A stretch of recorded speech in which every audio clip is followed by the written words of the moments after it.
แล้วไปใส่เชือกต้อนรับหูแสดงความรักไปใส่เชือกก่อนได้ไหมนะกลับบ้าน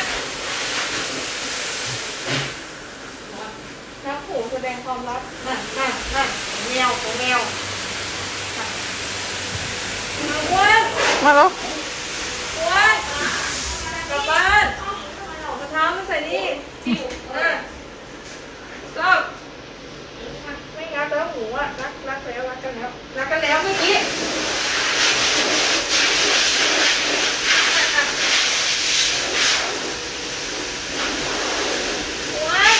จะได้กลับไหมในวันนี้ทุกคนนะอีกข้างเลยยกแล้วก็หัก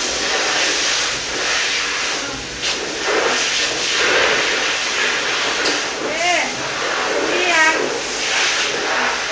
คุณพี่ก่อนขอบคุณมากค่ะบ๊ายบายค่ะคุณบ๊ายบา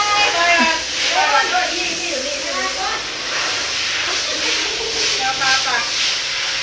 ขอบคุณนะคะนี่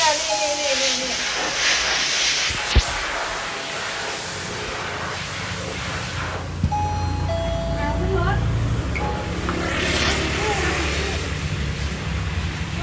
เดี๋ยวกดตัวให้